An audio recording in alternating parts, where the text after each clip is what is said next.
forcing yourself to get into water that's 5 or 6 degrees when outside is not much warmer than 14 or 15 is a scary thought.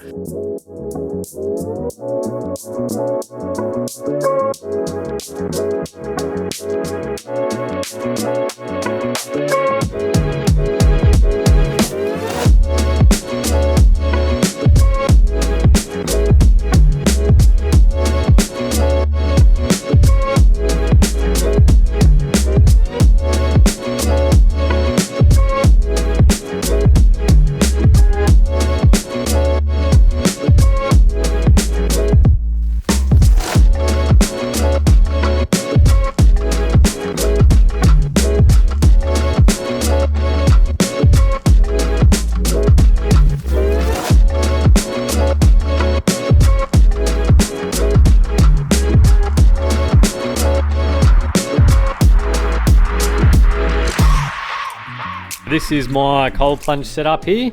So I've just got an ice chest here. So I believe this one's just a Westinghouse one. And all I've done is I've just sealed up the seams there, which you can see, with some polyurethane. And then I just have a little bit of a water pump there just to circulate the water when the fridge is going or when the freezer's going.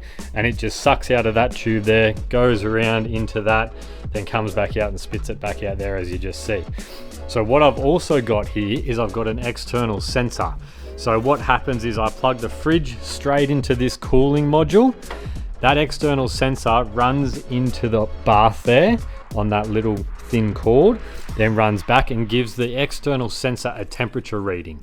Now what that sensor then does is it turns the power on once this temperature here goes above 6.6. So I've got it set to once it goes above 6 degrees. So I've got it set to a 0.5 degree tolerance, so that when it's on 5.5 degrees, once it gets to 6 degrees, it turns itself on, cools it back down to 5.5 degrees, and then it'll turn itself off. So that external sensor is using it rather than just having this on all the time, which will just obviously chew up power. So that external sensor just senses when it needs to be cooled, turns the fridge power on. When it gets down to the temperature set, it turns the fridge power off. It's easy peasy. One other very important fact, if you're ever going to do this and set this up at home, is make sure before you get in that ice bath that you pull the power out. So even though we have sealed all the seams and it should be a watertight area, water and power do not mix. If you were to keep that power on while you did your ice bath and then the power sensor came on, or the temperature sensed it was time to come on because your body's going to heat up the water, there is a fair chance that you could get electrocuted in that bath there, and we do not want to be having that, because I don't think you're coming back from that situation at all. So make sure you turn that power off and unplug it before you even think about getting in that bath. So for me, I started cold plunging probably about 3 months ago, just at home in the shed here. I cold plunge now at about 5.5 degrees. So I started off at 14 degrees and every week I just dropped it down a degree. Over that time period, I've gone down to lowest I've been is 4.5. But since then, I've increased it back up to 5.5 degrees. My cold plunge protocol is I'll get the Calm app going and I'll set up Daily J, which is a 7-minute chat with Jay Sherry, I believe, just about some words of wisdom or whatever he's talking about for that day. I'll then set a 3-minute timer on my phone. I'll jump in, I'll sit there for 3 minutes. While I'm sitting there, what I'm thinking about is I'm thinking about my breath in and my breath out.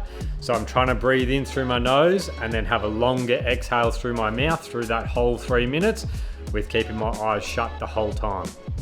For me, I really like to use that 3 minutes as just a bit of a meditation process. Any thoughts that come into my mind, I just try and kick them out straight away and just bring my focus back to that breath, which is the basis of all good meditation practices. I find having my eyes closed as well just makes me concentrate that little bit more, rather than having my eyes darting around the room or the shed or the gym. I'm trying to find something to look at. I can really concentrate and narrow my concentration into that breath when I've got my eyes shut for that 3 minutes. The best ways I've found to get warm after an ice bath is just to go and sit out in the sun if it's a sunny day and just try and soak that sun into your body. Andrew Huberman talks a lot about getting sun exposure onto that skin in a safe manner. So being winter at the moment, it's really easy to just sit there for 10 to 15 minutes, just get warmed back up naturally by the sun without having to worry about getting sunburnt at all. Biggest benefit for me for the cold plunging has been my recovery. So I try and do a cold plunge every second day, or I do a cold plunge every second day. And I find that on those next days and even that night of the cold plunge, my recovery feels really good and I always have a really good sleep. So one thing that's been scientifically proven is that from cold plunging, you get a growth hormone release when you're sleeping that night. And if anyone knows anything about steroids or supplements, growth hormone is something you can inject into your body to get big quick, but an ice bath actually releases that chemical naturally, and it can release it up to 14 times more than if you weren't having a cold plunge. Another big adaptation I've found with cold plunging is my ability to tolerate the colder weather. Living in Canberra, it gets quite chilly in the mornings. I think this week we've had 3 or 4 days in a row now that's been -4 or colder. I find I'm still able to wear shorts out in that weather. My core body temperature is quite high and I'm actually not feeling the cold anywhere near as bad as what I used to. Few bits of basic information there for you about the cold plunge. Thanks for watching. Like and subscribe. We'll see you next week for episode number 10.